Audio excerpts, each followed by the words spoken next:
Hi, everybody. My name is Doug Barr, and it's my pleasure to welcome you to the St. Helena Forum for Innovation and Creativity. As many of you already know, the Forum is an educational nonprofit with a mission to inform, entertain, and occasionally inspire by presenting artistic performances and exchanges of creative and innovative thinking on a wide variety of humanities-based subjects. Today, we're going to be talking about the surprisingly serious subject of laughter. To help us understand why it's such an important part of human and non-human behavior, we've asked Ms. Sasha Winkler to be our guest at the Forum. Sasha is a PhD candidate studying social behavior in non-human primates with a focus on communication, play, and learning. Sasha received her bachelor's degree in linguistics and cognitive science from Pomona College. She earned her master's degree in biological anthropology from UCLA, and before entering her PhD program, Sasha studied social networks, health, and captive welfare and rhesus macaques at the California National Primate Research Center at UC Davis. Her work there included intensive behavioral data collection for nearly 3 years.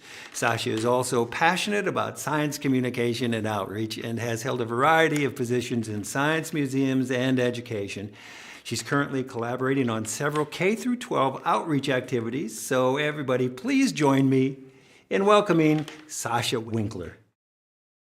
Hi, Sasha. Thank you so much for being with us today at the Forum. Thanks for having me. So, before we get into the science, let me just ask you, how and when was it that you were first introduced to the subject of animal laughter, and what about that hooked you enough to continue on with research on that subject? Yeah, so I have been studying primates for a long time. Pretty much I started in college as an undergraduate, and then after college and now as a PhD student, I worked with a few species of primates. So that's sort of my background in primatology. And I have watched a lot of primates play, but never really studied it before I went to graduate school. And I was very interested in the sounds that they're making or maybe not making. Especially, I used to work with rhesus macaques for a long time. And I noticed that maybe they were making some sounds during play, but maybe they were too quiet for me to actually hear them. And that's sort of what started my interest in the play vocalizations. I also was working with my collaborator, Greg Bryant at UCLA, and he's an expert in human laughter and the psychology of human laughter. And so we started talking about some of these really exciting theories about how human laughter evolved from a play vocalization, and that sort of got us both wondering more about how common that behavior is. That makes a lot of sense, and it makes a lot of sense that the two of you would collaborate on this subject as well. In the paper that you wrote, in the preface of the paper that you wrote, which was co-wrote with him, was called Play Vocalizations and Human Laughter, a Comprehensive Review. And so I've used that one pretty extensively in looking for questions to ask you about this subject. The first question before I really get into that is, when he and you got together and started looking at material on this subject, did you find that there wasn't a lot of research, or that the research was there but it wasn't tied together? Yeah, it was more the second, that there was research out there, but it wasn't really tied together. And our paper is a literature review paper. So it's sort of scholarly work that tries to look at what is out there in the scientific literature and synthesize and bring those ideas together into sort of more unified theory. So yeah, there was a lot of little disparate papers on play in animals and in human laughter, and also some very important work in primate continuity there, but not a paper that we could find that brought all animals together and tried to think about it as one phenomenon. And I think that must be why you've gotten some notoriety based on this paper, because you have pulled it all together. In the preface of the paper, you talk about the fact that this review provides the foundation for detailed comparative analysis of play vocalization across diverse taxa, which is species, which can shed light on the form and function of human laughter and in turn, here's the key, help us better understand the evolution of human social interaction. A worthy reason for any research, it seems to me. So in essence, you've compared all of the available research that you could find on the subject of animal laughter and put it all together into this. Let's jump to the result of that. How many different species of animals do you find that laugh? Yeah, so I mean, I guess the big splashy headline that some people have written about this is there's 65 species that we found that vocalize during play or make acoustic sounds during play. But really, probably the number is higher. Like I said, we're just looking for what is out there, and a lot of animal species are not well studied, or maybe we missed a few mentions that were out there. We try to be as comprehensive as possible, but of course, there's some papers going back to the 1950s that we're looking at. So I'm sure there's more out there. That's just sort of a starting point. So this is continuing work, I assume, on your part and others. Yes. So being ego-driven humans, when we talk about animal laughter, it immediately comes to mind that they must sound like us. Right? So, for example, we have a red fox. Let me show you a clip of a red fox.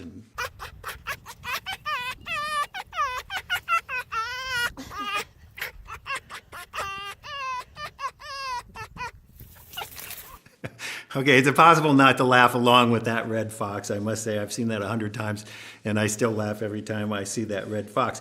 But in other species, and that one obviously sounds very much like a human laugh, but in other species, for instance, I have a clip of a dolphin, it's not so much. So let's take a look at the dolphin clip.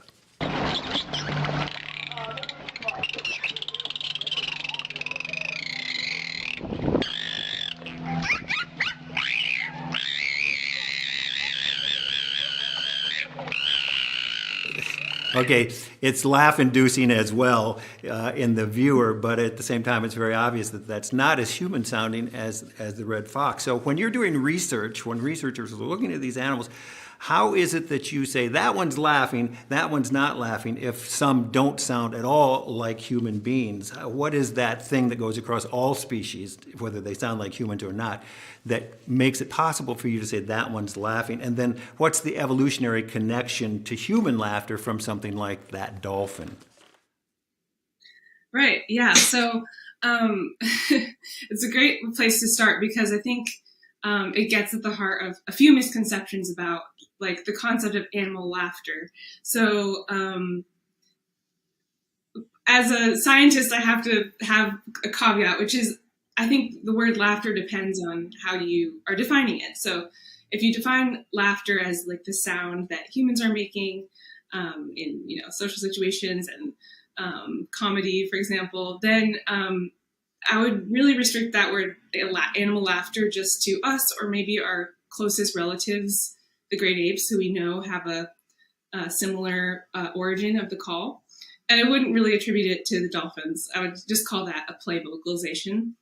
But I guess, being more generous, if you want to define laughter as the function, which is this call that's made during play to sort of reduce the costs of play, which I can get into in a second, then maybe it's okay to call all these acoustic signals laughter. But yeah, that's just my scientific caveat with the word laughter. So I'm more comfortable using it with just great apes and humans than all animals. But I think your videos showed a great distinction, which is some of these sounds that animals make during play, like the red fox who's being tickled, sounds a lot like human laughter to the point where it's contagious for us, right? Like we hear that and it's like hard not to laugh, like you said. And it's instantly recognizable sound.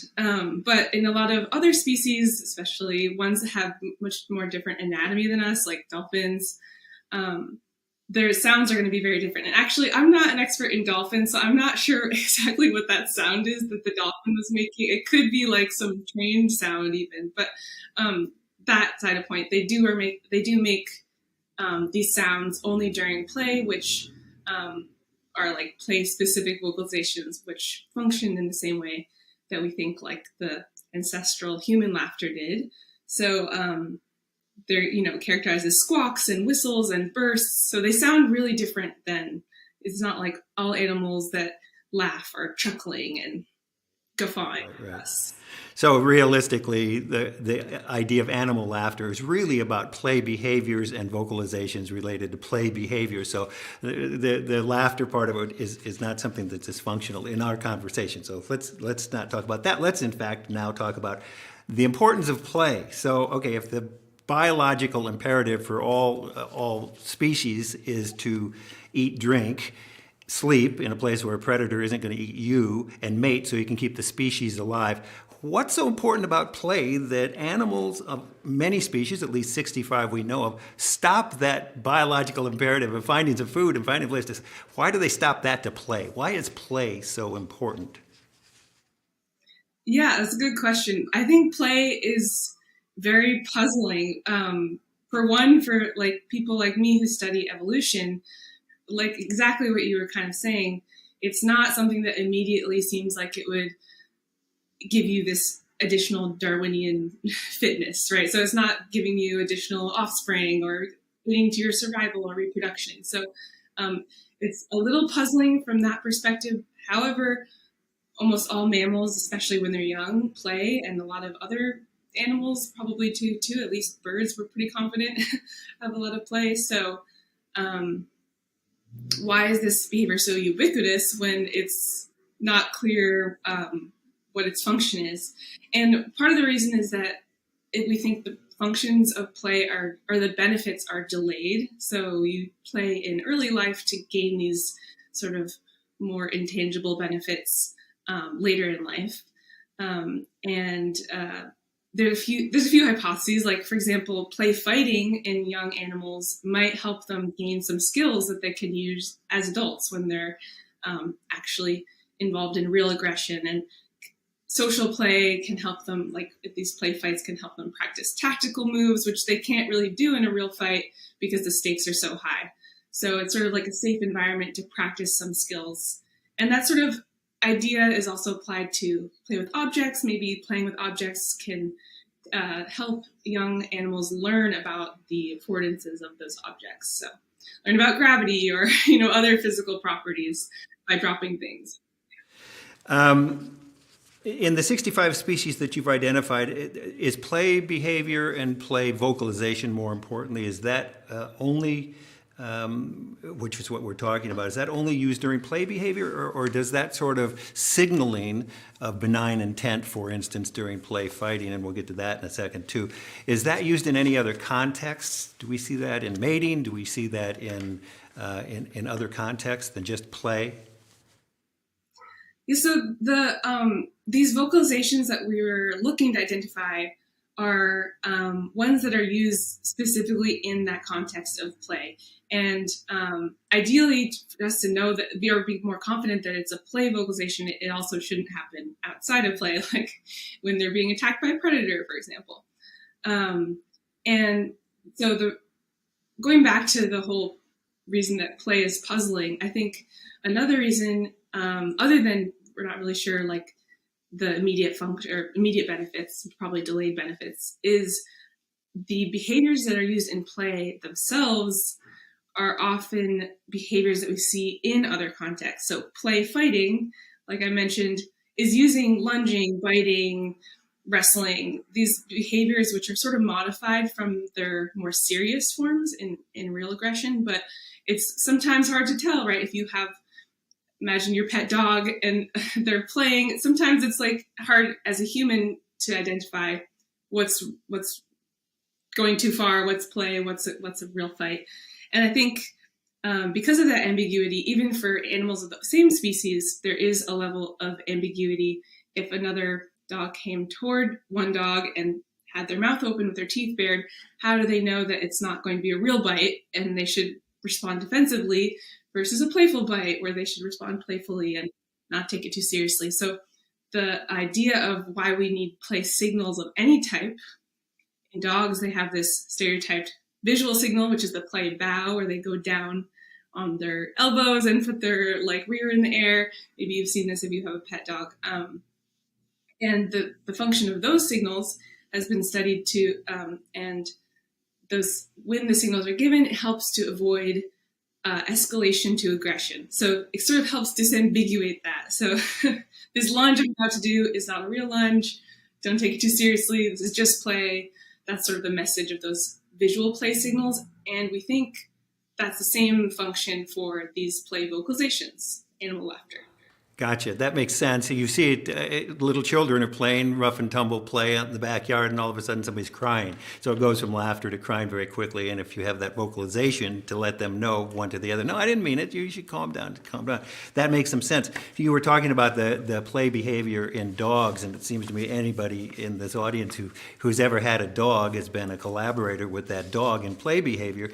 The dog comes to you, ball in mouth, and you've done this 100 times, and he sits in front of you, then bows, gets down on his forearms, four legs, I guess, and bows to you, and then gives you what's in the material is referenced to as a play face, which I think you've all seen your dog's play face. You know what that is. And then he waits anxiously, reading your signals, so that he'll know when you're going to throw that ball, when you're going to throw that ball, and then you throw the ball, and the thing then starts over and over and over and over. It seems to me, though, that that's more of a play collaboration between a human and a canine, and we see the same things. If you have a cat and a dog living together in the same environment, you see that there's often play between them, and it may be play teasing, the cat teasing the dog, or that kind of play, but it's a version of play. And I just wonder if you see that in the wild too. Is play behavior between species something that papers have been written about and that you talk about? For instance, if the opportunity arose, which seems unlikely, a mountain gorilla and an eastern lowland gorilla were together side by side at a border someplace, would they potentially play with each other? Or I know you've done a lot of primate, like capuchin macaques and rhesus monkeys. Do they play together if given the opportunity, and do you see them in captivity playing together, or do they ever put them together in the same captivity? I don't know. Yeah, definitely. There's a lot of cases of interspecies play, and I can think, like you said, of captivity. I've done some projects with looking at play in orangutans who are housed with siamongs, and they play with each other. So you definitely will see that. I think it's sort of interesting, as people, we're very interested in these interspecies communication events, and for some species they may be rare, but for more closely related species, like you said, maybe two subtypes of gorilla, I would imagine that they could definitely play together. And it might be harder for like a lizard and a fox, a fish or something. Yeah, exactly. It'd be tough. Yeah, and these are really different in size. It has to be one of the important features of play is that it has to be sort of low stakes and safe. So that's why you tend to see maybe two animals playing together. If they're different species, they're usually more similar in size, or maybe they're both predator versus a predator-prey relationship. Otherwise, it might be too scary. Does the play vocalization translate across species? For instance, is the dog bringing me that ball, giving me any kind of a vocal signal that says this is just play, we're playing now? Or would the two gorillas be able to give any kind of an indication that this is play behavior and that you don't have to worry about me biting your ear, it's not real? So we tend to think that these play vocalizations have evolved for within species communication. So because these signals evolved to reduce the costs of play and improve the benefits, usually those are thought of as within species benefits. However, it's definitely possible that other species could sort of learn to pick up on another species' calls. I mean, and of course, in the case of humans, we actively try to understand other species' vocalizations, but we're probably unique in that sense. I'm going to say it's possible that they pick up on that or learn it over time if they have exposure with the other species, or if it's a very similar sounding call. But generally, we think of these as play vocalizations that function to facilitate play within this, like members of the same species. Right. In the review, the paper that you wrote, you write that the regulation of social play in many species requires the use of visual and vocal signaling. We know that's what we've been talking about here. These signals help the animals clearly communicate intentions during interactions with where misunderstandings could have costly consequences. In other words, when they're about to play, they're about to do rough and tumble play. I'm going to bite your ear. That's part of the play. They make it clear with the vocalizations that that's what they're doing. I'm not really biting your ear. It seems to me that it would make a lot of sense if there was a version of that in the mating process. We alluded to this just a minute ago, but that kind of play can, if there was vocalizations that would in advance say, look, I am approaching you because I have mating in mind, as opposed to I'm approaching you because I want to fight with you. Or there's a prospective rival there, and you made it clear to that rival, okay, I have mating in mind. Are you big enough? Are you an alpha dog big enough to control me? Is there any of that you're seeing, because the behaviors of mating and play seem, to some degree, would be interchangeable? And so if there was any kind of vocalization in there, has anybody done any writing about that? Talked about vocalization during mating behaviors other than mating calls and that sort of thing? Yeah, I think you're sort of getting to the heart almost of like why communicate at all, right? And from an evolutionary perspective, there's certain like contexts where it might be really helpful to communicate your intentions to another to facilitate something like play or mating, something that's sort of pro-social that requires cooperation of two or more parties. But there's also signaling during aggression that can help reduce like escalation. Even if there's low level aggression, it's sometimes helpful to have signals of aggression that reduce the cost for both. It's easier to just threaten another animal mildly and then get away scot-free than like really engaging in biting and wrestling where you could get seriously injured or even die. So that's the sort of the framework for how we think of like when signals evolve in animals in general. And more to your question about the mating signal, I mean, there could be some shared signals between mating and play. I'm not aware of like a lot of research on that, but I was reminded by your example of the dolphins that like some of the examples we found in our paper on play vocalizations have like sexual play is sometimes a category, especially in certain animals like dolphins who we are more like confident do that kind of behavior. So they have like one of the papers that we referenced was looking at just play fighting, but another of the papers in dolphins was found these certain kinds of squawk vocalizations that are happening in the context that they identified as sexual play. So I'm not sure exactly how they identified that, but it's sort of interesting that that there could be some context, especially in animals like dolphins or otters, who we know like have this sort of form of play, that they could have unique communication in that. It seems like this is, I can see why you wanted to get involved in this whole concept, because it seems like there's a lot of room for more research in so many areas. Half these things are saying, well, somebody should do a paper on that. I keep thinking, I should do a paper on that. Not that I could do it, but somebody should do a paper on that. I know that you covered in your papers, in all the literature you read, you talked a bit about marine animals. You just brought one up right there. What about birds? I know there are some birds listed in the material that you've worked on, Kia parrots, for instance, and a few others. But do they have play-specific behaviors and play-specific calls? Did you see any literature on that would say they do? And what I'm thinking of are the sort of the interactive play of chasing birds away from the nest and that sort of thing, but also murmuration, starlings, when 1,000 of them are like a school of fish in the air, and they all turn at the same time and make these amazing patterns in the air at certain times of the year. Does play vocalization have anything that resonates with that kind of behavior that you've read any papers on, any literature on that? Yeah, so in birds, I will say also that some of these ideas about play in animals, until recent decades, have been sort of controversial. So a sort of controversial idea that animals play, or they play in the same way that humans might. And some people have been hesitant to say that any non-mammal animals play at all. So there's been some vigorous debate in the scientific community. Although I think now there's more acceptance that certain birds like definitely have social play and probably like object play. There's fun videos on the internet I've watched of like birds who like to sled down snow. Yeah, like you see snowy. tons of those. Yeah, exactly. And it's helpful to identify play in those birds. It's repetitive. They're sort of doing it of their own volition. They seem to be enjoying it.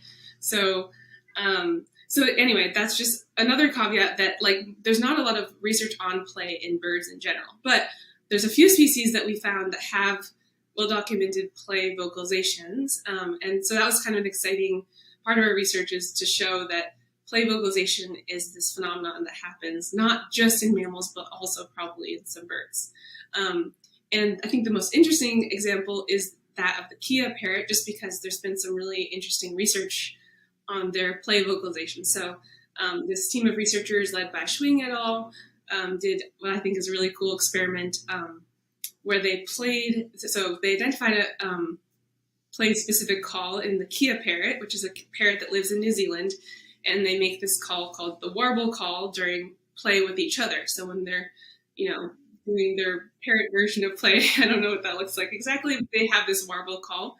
And the researchers did a study where they played that sound, the pre-recorded sound from speakers, called a playback experiment, to some birds out in the wild. And the response of the birds is really interesting. So when the birds just heard the sound of the warble call, many of them spontaneously started playing themselves, which kind of suggests that there is like a contagion in the sound, much in the same way we think that human laughter is contagious, that like for these Kia parrots, and they just hear the play sound, it put them maybe in a more playful frame of mind, and then they spontaneously started playing. So we can actually show a video of that. Yeah, let's do. In fact, I was just going to ask you, I think that was the next thing I was going to say, was I know you brought some videos with you. Why don't you do a show and tell for us and just work through a few of them? It should be really interesting.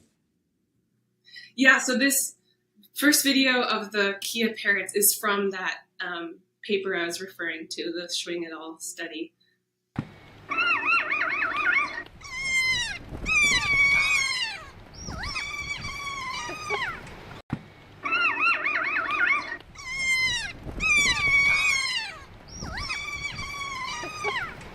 Yeah, so in the video, you can see like that just hearing the sound that was played, but you can rewind it if it's a little fast, but just hearing the sound of the play call made the Kia spontaneously start playing with each other. There's some researchers who have done previous work showing that in the great apes, their play vocalization, so all great apes make this type of vocalization when they're playing with each other in social play, also when they are tickled.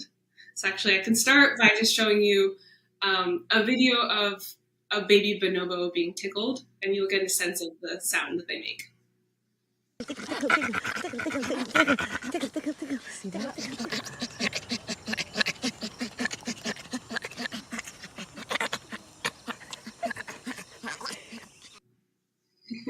And yeah, again, those are this is a bonobo that's in a sanctuary in Africa, I believe. I wouldn't recommend going out and trying to find baby bonobos and tickling them, because they can also be quite dangerous, or their parents at least. So anyway, so we can see, like, again, this sounds so much like human laughter that it's hard not to sort of smile or laugh yourself when you watch the video. And so all great apes make a sound like this in social play and also when they're tickled. They also tickle each other. It's not just human researchers tickling them, but that's how we can get the best audio clips as scientists. So that's a bonobo, but also chimpanzees, gorillas, and orangutans all make a sound like that. That's their play vocalization. And for a long time, even going back as far back as Darwin, scientists have been talking about like, that's interesting. It's in a similar sort of playful context as human laughter, and it sounds similar.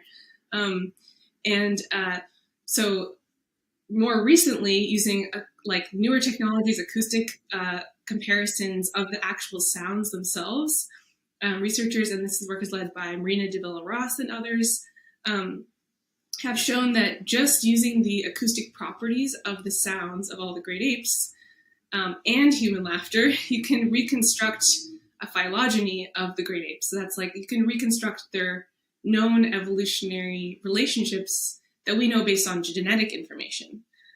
So our play vocalization, which is laughter, sounds most similar to that of the chimpanzees and bonobos.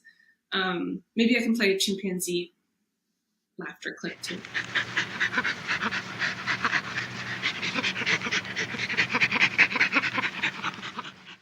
And then less similar to human laughter, it would be the gorillas. Smiling.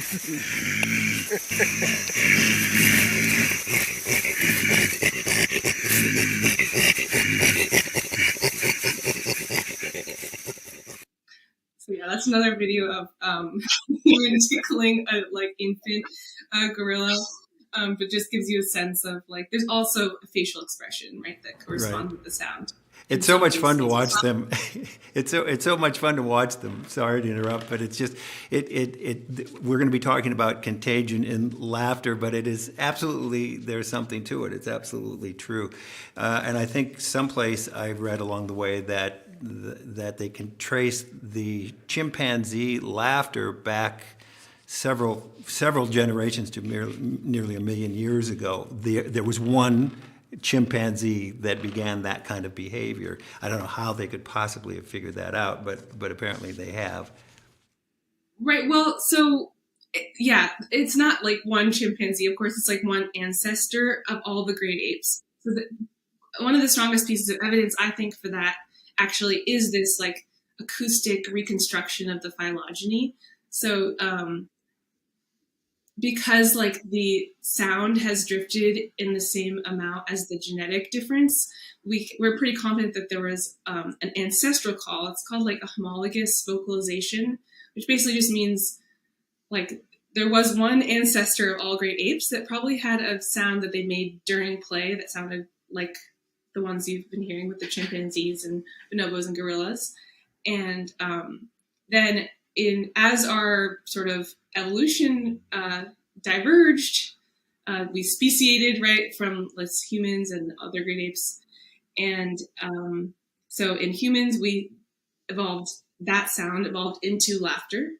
And then in chimpanzees, that sound evolved into what their current play vocalization sounds like. And in bonobos, that also evolved into their current play vocalization. So yeah, so I think it's a really neat piece of evidence that shows that human laughter probably evolved from a play-specific call made by a great ape ancestor.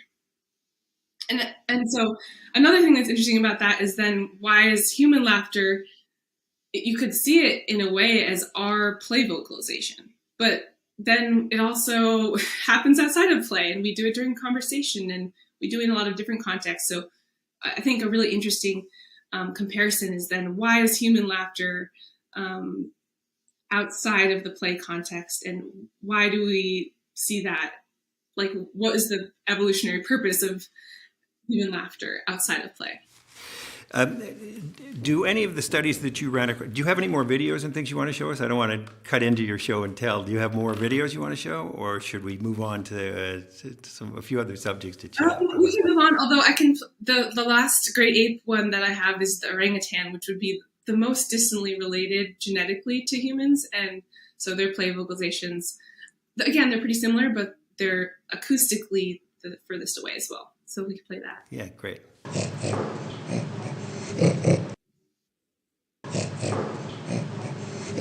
Okay, so that's the orangutan play vocalization. Yeah, we can move on. Did you, in any of the studies you read, did you find any any studies about non-mammals, that would be reptiles and fish and that sort of thing, that had any kind of play involvement, or obviously maybe not vocalization if it's a fish, but but anything that related to this, because if in fact evolutionarily we do play for biological reasons to keep us alive, then you would think that would go to all species, not just to mammals, and there would be play in other species. Have you seen any work that's been done on that? Yeah, it was really hard to find anything like that, and I think the reason is because of just skepticism in general that non-mammals play, and I think the skepticism is less in birds than reptiles or amphibians or other taxa fish. It's just hard to study, and there's some cases people have tried to raise, like maybe there's some fish that play with bubbles, but it's so hard to rule out that there's another function to some of those behaviors, like maybe they're blowing bubbles. Or to get somebody to take you seriously if you say, those fish are playing with bubbles, I know that's a play behavior, that would be a little tougher to sell to your supervising professor. Yeah, exactly. It's hard to study, and I will say also, like, not all animals that play we would expect to have play vocalizations. So we really expect that in these cases of social play that have high costs potentially. So like species that have social play fighting would be the most, like, the best candidates.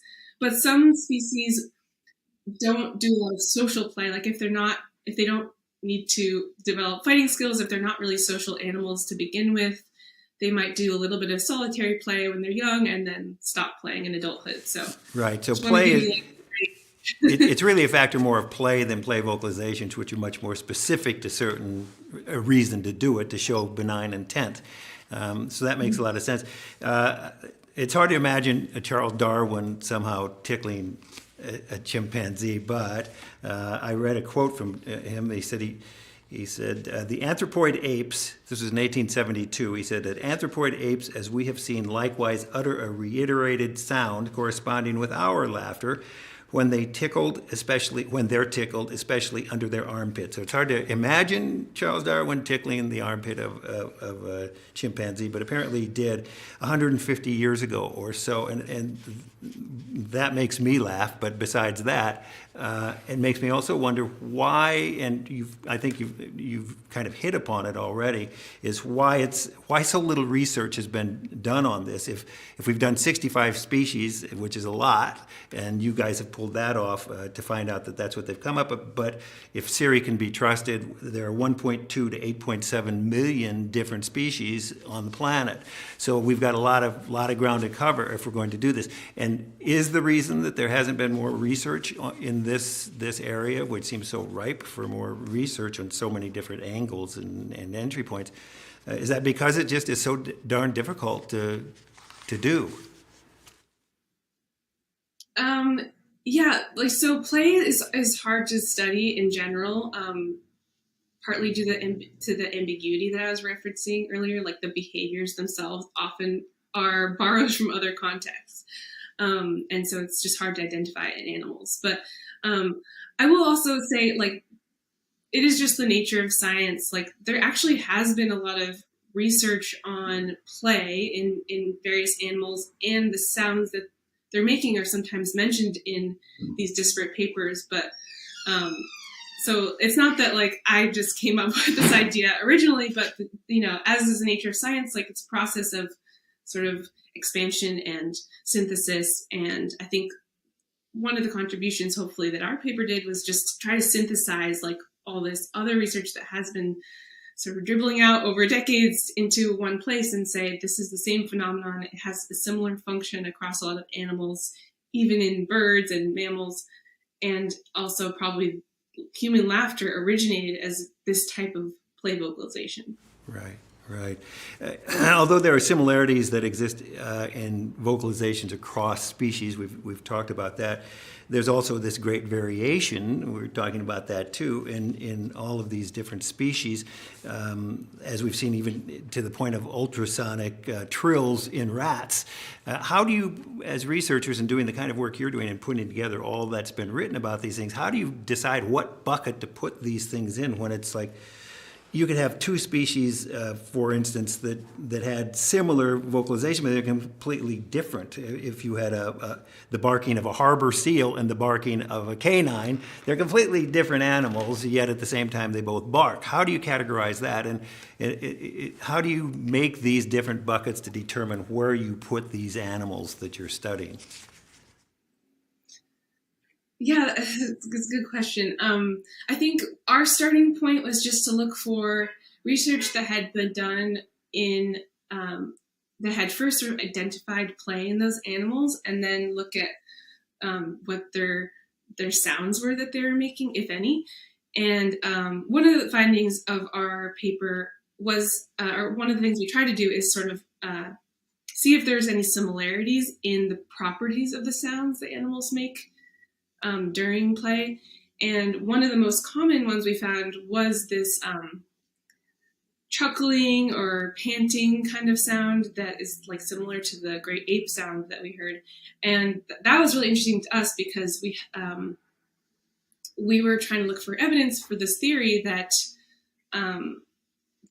so we think that human laughter evolved from this breathy panting play vocalization, but there's also a theory about that ancestral vocalization that it evolved from a cue of play, which was basically heavy breathing. So in play, I mean, like you're wrestling, you're running around. So there's going to be this cue of labored breathing, and that is sort of material that evolution could act on if it's accentuated over time to turn that cue into a signal of play that's sort of more exaggerated. So that's the theory about where human laughter came from. It was originally this maybe cue of play, heavy breathing, which then through natural selection and many generations, of course, turned into a more exaggerated panting sound, which was a signal of play. And then it turned into what we have now is a really loud, really like sort of stereotyped signal. So that was one thing we're looking for in the sounds across all animals. And we found that in a lot of primates and a lot of these social carnivores, like the fox that you mentioned, is kind of a similar sound.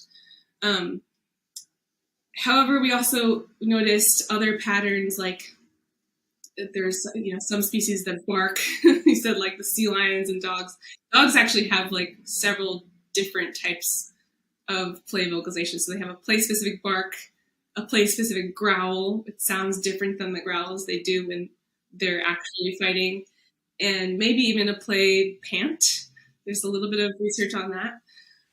I was going to ask you about that, as a matter of fact. Is there such a thing as a breakdown in their play vocalizations? For instance, if you want to play tug of war with your dog, does he bring a rope and make it a growl as opposed to a bark or a bow? And vice versa, if he brings a ball, does he make a bow and a different vocalization? So there is some definition maybe in the play behaviors that they're doing to indicate to whoever their play partner is that this is what we want to do. Could it even be extended to, I'm going to be the one who's going to be the aggressor and you be the one who's going to be the victim of my play behavior, which is all benign intent? Yeah, so I'm not exactly sure in dogs, but like there are several different types. Some of them might be like slightly redundant, right? They might bow and then bark and kind of for the same message. But I think a really interesting case is in rats, who also are very well studied, right? Like the laboratory rat is like the most well studied animal. So there's been a lot of great research on play in rats, and they have this ultrasonic sound that they make, which isn't audible to human ears. So it's amazing that researchers even discovered this. But they have this ultrasonic class of vocalizations they make when they're playing with each other, and also when they're tickled, similar to the primates. And maybe we could play a video or show some sound of that too.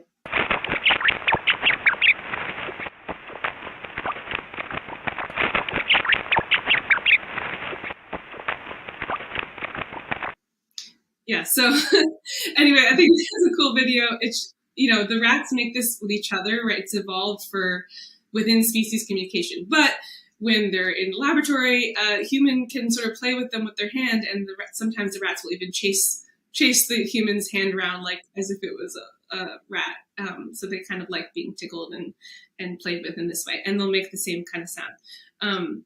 But anyway, sorry, I got a little off topic there. But what I was trying to say is that in rats, they have multiple different kinds of these ultrasonic 50 kilohertz vocalizations that they make during play. And there's research that has shown very, very nicely, I think, that even within those types of vocalizations, certain types, like certain trills or chirps or whatever it is, can be used to coordinate specific moves during play in rats. So like, you don't think of rats as maybe the most complicated animals, but their play is super complex, and they pin each other down and, are trying to bite each other's necks. And so some of those more complicated reciprocal moves, like pinning and being pinned, are associated with like specific types of play vocalizations. Oh, that's very interesting. I think we were going to touch on that a little bit in a few minutes, so we'll go back to that. Let me just ask you this: can you clarify for me? In your paper, you mentioned some play behaviors involve physical exertion and thus heavy breathing and panting. We've talked about that, and through what's described as a ritualization process, that kind of panting evolved into communication of benign intent during play fighting. So that my question is: okay, now you're panting. I get how that sounds like laughter. What I don't understand is how that then gets translated by the play partner as benign intent. Can you help me understand that? Yeah, so it's a process of it's hard to understand, I think, in part because it's a process of natural selection, and so the time scale over which this happens is just almost incomprehensibly long, right? So if you're not used to thinking of that like evolutionary time scale, I think it can be difficult. But so it's not that they're learning, not that these animals are learning to associate that, but that over evolutionary time, those that are slightly better at communicating during play, right? Maybe the play pant becomes slightly more exaggerated. That might give them a slight advantage. And those that are more easily able to pick up on that signal might also have a slight advantage. So you see like selection on the signaler and selection on the receiver of the signal. And so over very long periods of time, those that have this like slight advantage in communicating during play will be more likely to survive and reproduce and have offspring. Then those offspring will have a slightly exaggerated call during play. And then on until what started as just heavy breathing is like this thing in the great apes. It's like, right? It's like not exactly heavy breathing, but you could see how it could evolve from that. Right. That makes a lot of sense. It seems conceivable that the play vocalization in elephants, do we have a clip of that elephant clip? Could you play that? That kind of play could have evolved from breathing, just like great apes, becomes a laugh and it becomes a play vocalization because they're breathing through their trunks. Let's take a look at that and you can see what that is.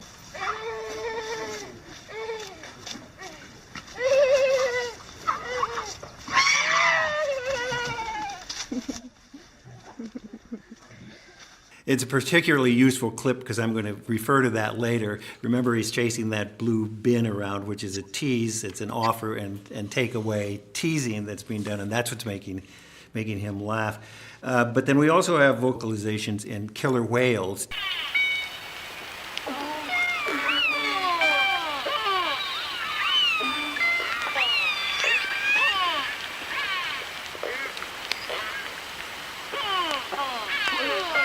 So how do you determine that that's a play vocalization? How would we know that that's a play vocalization if it is in fact a play vocalization? And what's the vocalization about if it isn't about play?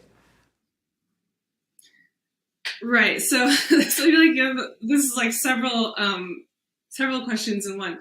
But yeah. So the elephants have a play specific trumpet, and orcas, I believe, have this like V4 class of calls that they make during play. So One thing I think this is just nice, like these videos demonstrate, is it's not like every animal sounds like humans or sounds like the great ape calls.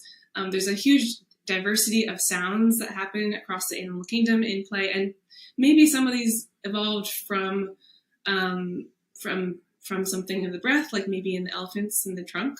But it's also possible that other play vocalizations have evolved from some other cue, or basically the shared thing is the function. They need some signal during play to communicate that their behaviors are playful and not aggressive, or that they have benign intent, like you were mentioning.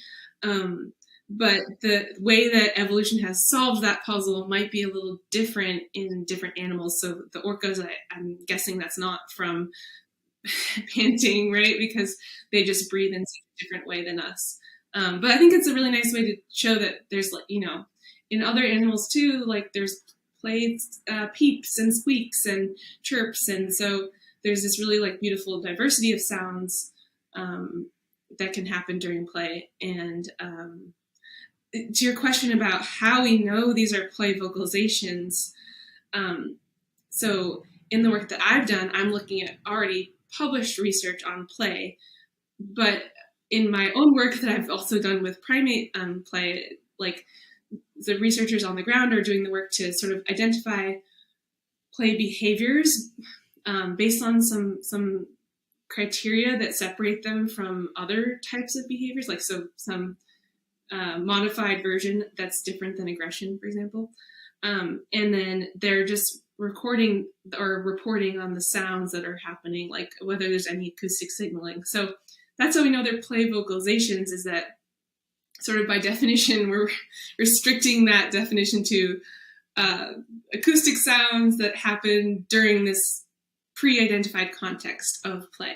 And I mean, you could say maybe that's not entirely fair, because for human laughter, that is not only in play. So we're making a more restrictive definition for animals, just so we have a starting point. Gotcha. And in fact, on that note, you write in your paper, people laugh in almost any possible situation and in contexts associated with any identifiable emotional state. For instance, you say, we have the potential to laugh when we are in despair, when we are disgusted, when we're joyous, or when we're bewildered. Many philosophical works are focused on laughter's so-called dark side, with connections to teasing, taunting, and schadenfreude. Can you expand on that and help us understand how it's possible that the simple goals of animal vocalization being about benign intent while doing play, rough and tumble play, how that's evolved into such a complex thing for human laughter, for human beings, how we use it in so many bizarre ways? Yeah, so it's a little bit of a question, and I think is super fascinating. But some of the things we know, for example, we know that this sound, if laughter, probably changed from the original play context after we diverged from chimpanzees and bonobos. And a lot of other things have happened since then too. So, we have language, which comes along with a lot of cognitive changes, but also physical changes, in control of the breath, and a lot more controlled vocal vibration. So a lot of things come along with the changes we see, and including social reorganization. So the question is what is going on with laughter that can teach us about these differences between human social behavior and great ape social behavior.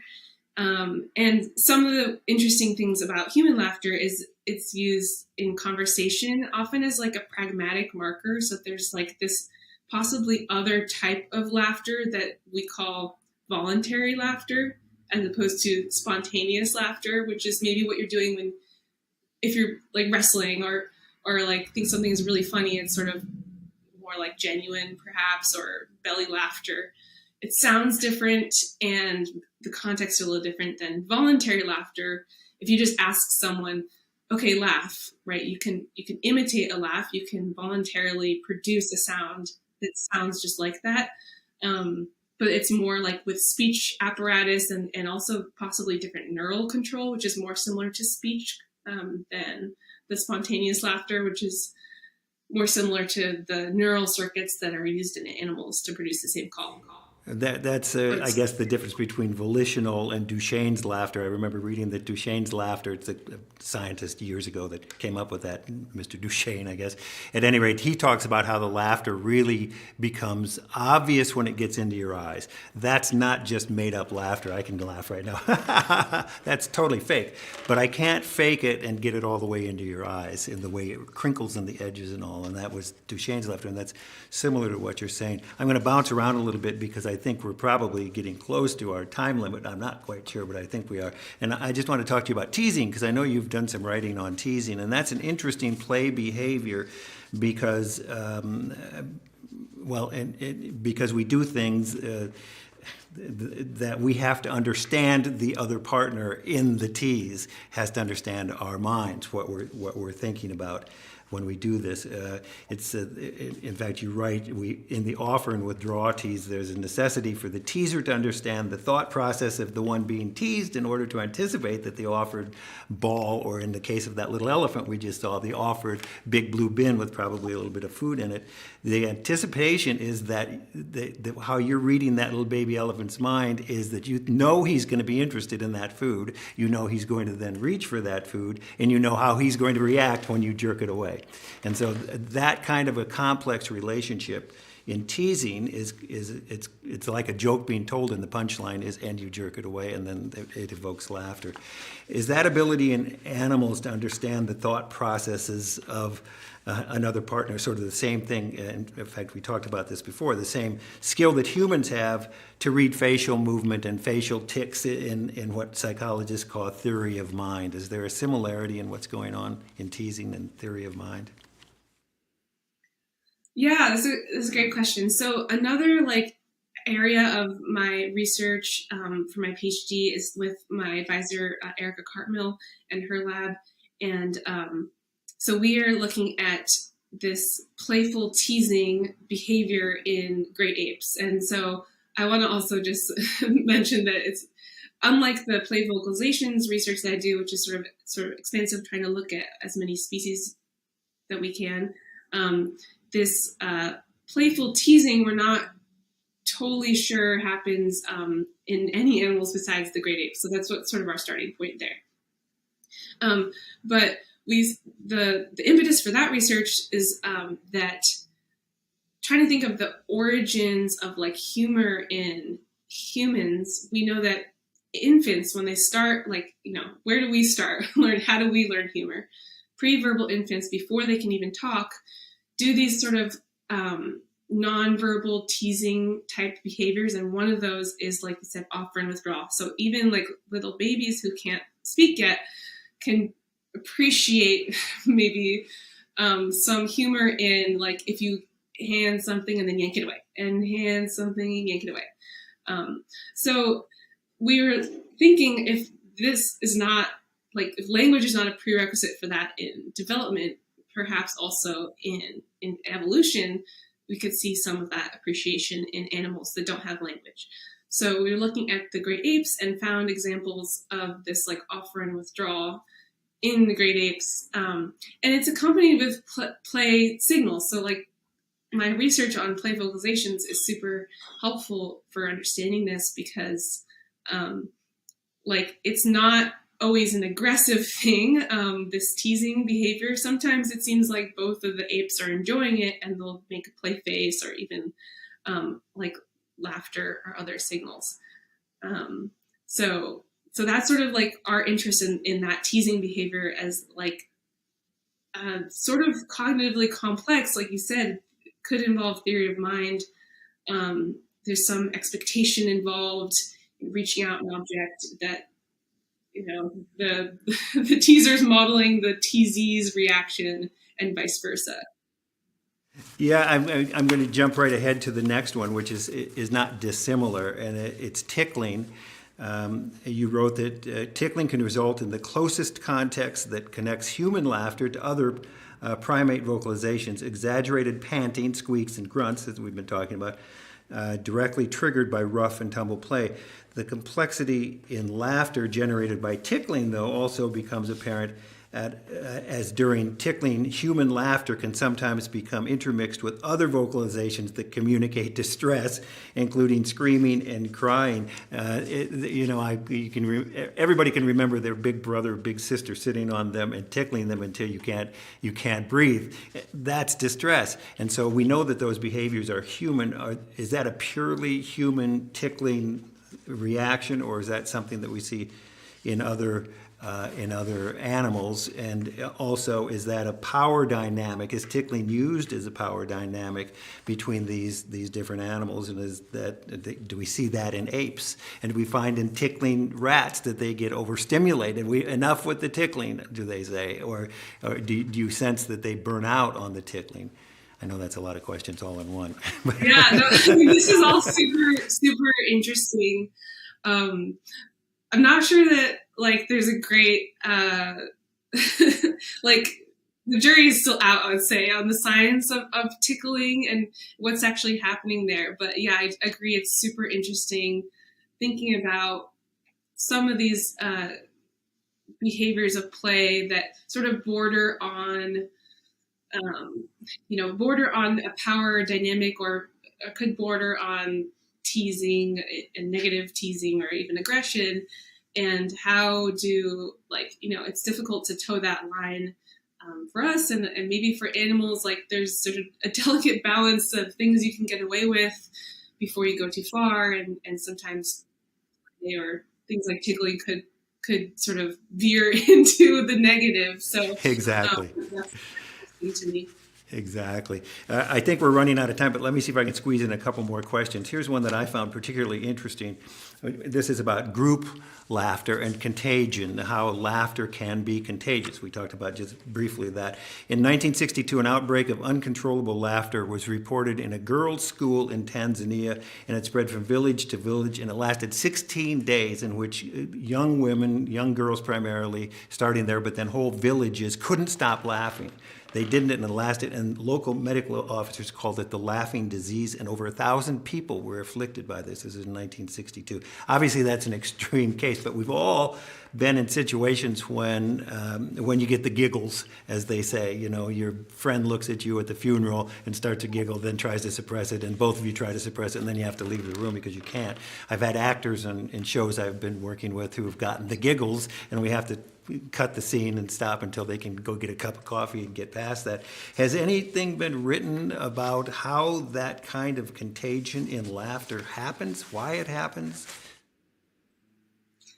Yeah, that's also a great set of questions. And I hate to be the scientist is the wet blanket, but I have looked into that case of the girls' epidemic of laughing a little bit, and it might not be as clear cut as it seems. It sounds like there was a lot of exaggeration in the retelling of that. But that aside, of course, everyone's had the experience where they're laughing and they can't stop, or maybe they're laughing when they shouldn't be laughing. I think it's one of the best parts of watching, improv or SNL, for example, is when the actors themselves can't stop laughing, right? Exactly. They break the character. Exactly.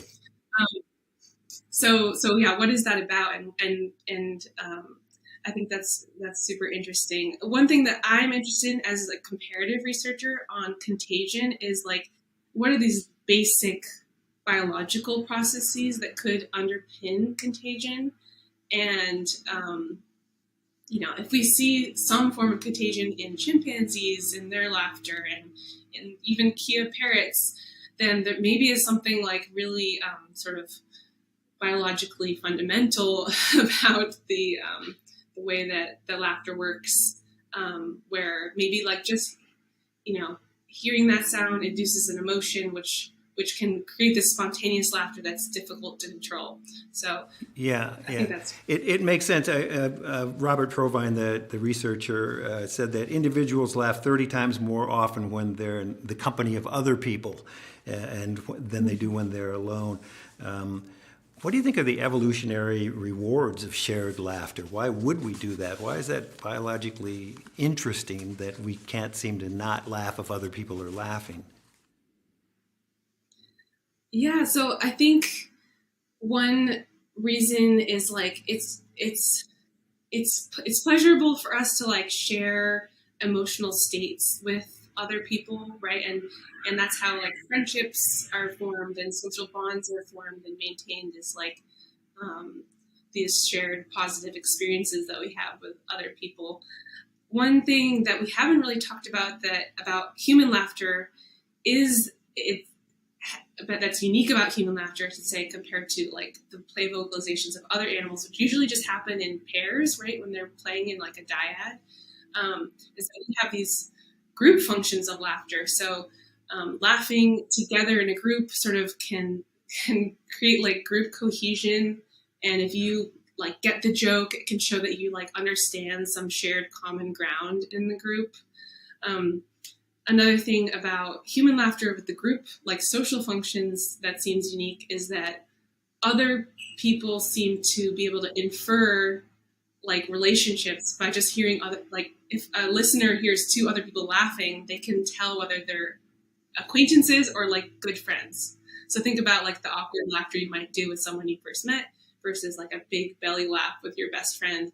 Seems like that communicates something about the relationship to others.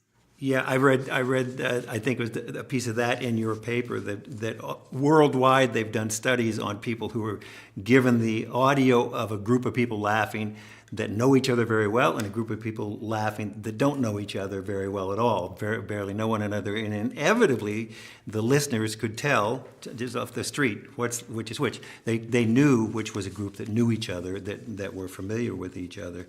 Yeah, and I just note that that's the work of that is Dr. Bryant, who's my collaborator on. Oh, there you go. So there you go, and that's, I found that to be very interesting.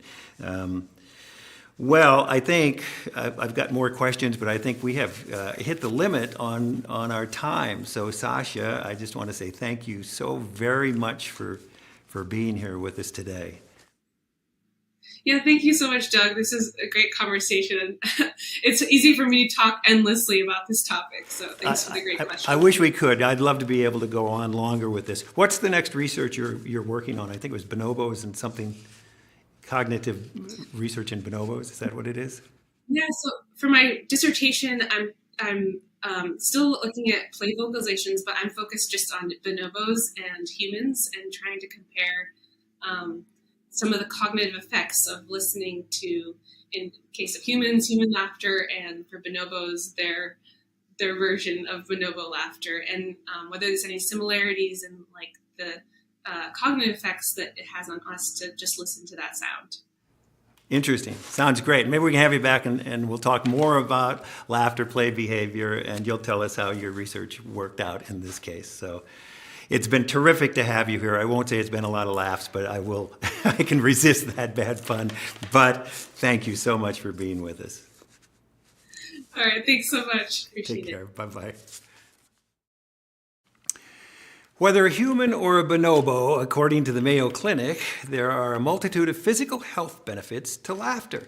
Laughter can increase your oxygen intake, which can in turn stimulate your heart, lungs, and muscles. Laughing releases endorphins to make us happy and even relieve pain or stress. Laughter can boost our immune system's response through the release of stress and illness-reducing neuropeptides.